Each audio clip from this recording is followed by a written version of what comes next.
Joining me now is Laurie Garrett. She's a former senior fellow for global health at the Council on Foreign Relations and the author of the book, The Coming Plague. Laurie, we know you're very busy right now. Thanks for coming on and giving us your time. Thank you. Well, we are starting to see countries now impose increasingly harsh, severe lockdown measures. Spain, Italy, and others are following what China did weeks ago. Meantime, though, here in the U.S., these are still, for the most part, decisions being made at the local level, whether it's closing schools or a sporting event, or, as we are seeing now, a banning of gatherings of a certain number. Should we be handling it this way, in this patchwork way? Well, no, we shouldn't. We should have a uniform policy across the country, but we have a unique system in the United States. Unlike the countries that you named, in fact, most countries in the world, we don't have a top-down public health apparatus. Public health in America grew from the bottom up. And so most of the laws, most of the regulations, most of the authorities are at the level of cities and counties, not at the level of the national at all. And so, in fact, things you hear from our Centers for Disease Control, which is federal, of course, tend to be guidances or recommendations. It doesn't really have the authority to order the states to do anything. And do you see that as a problem moving forward as this gets worse before it gets better? Well, I think everybody who's ever been involved in modeling and understanding what was going to happen to America in a serious epidemic saw this as a special weakness in the American capacity to respond. In fact, in almost every single tabletop exercise I was ever in where various key players role-played what they would do in a crisis like this, things broke down between the states. States closed borders against other states.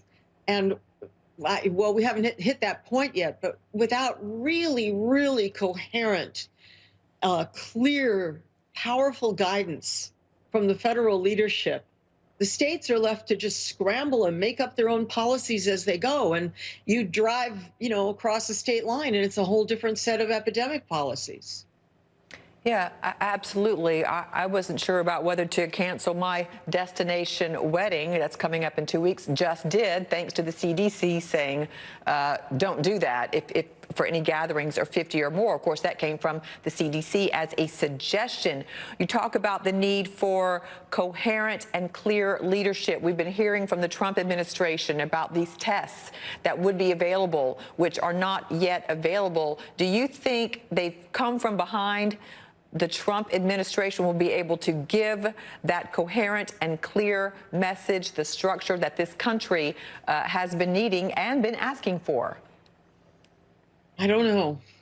We've seen things change almost from press conference to press conference. Sometimes 2 or 3 times in the same day, policy has changed from the federal level, from the White House level. It's a time of tremendous confusion across the country, and the messaging isn't clear. One moment, the president will say, as he did today, America, relax. And the next moment, we'll hear, it's a time for urgent action. We're in a desperate situation. Well, if you're the average American, what are you supposed to believe? What is the message? How bad is it? And I mean, for many of our international partners, this all looks rather strange. What's going on in America? Especially when you look around the rest of the world and see how severe the policies have to be, how urgent it is that you act swiftly in the early stages of your epidemic, and how dangerous it is to delay even a day, much less weeks, in your response. Well, right now, we're relying on these state and local situations, taking it into their own hands. With that being said, Laurie, what do you expect as far as our ability to contain? I'm not optimistic. I think that we're looking at a very tough 3, maybe 5 months here in America.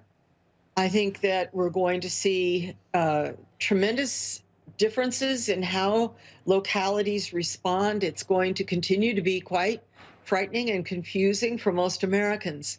I'm speaking to you from New York City. Our mayor today decided to close all of our schools ordered that no restaurants can have more than 50% capacity and must have customers seated far apart from one another. And almost all forms of entertainment have closed down. I just came in from checking out what it looks like outside, and the streets are deserted, utterly deserted. Almost looks like Wuhan, except we have more cars moving about.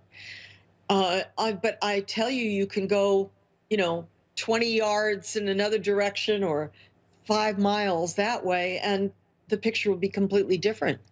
One town across the river, the Hudson River in New Jersey, Tarrytown, has completely locked down, but towns nearby are completely wide open. This patchwork approach is not going to work. And what you'll see is slowly over the next 7 to 10 days, airports will close, train stations will close. We'll see almost no interstate transport except by highway, and that will be limited. You'll see more and more cities locking down, perhaps not to the level that we saw in Wuhan, China, but locking down perhaps at the level of some parts of southern Italy. And it's going to escalate dramatically, and it's going to start really rapidly.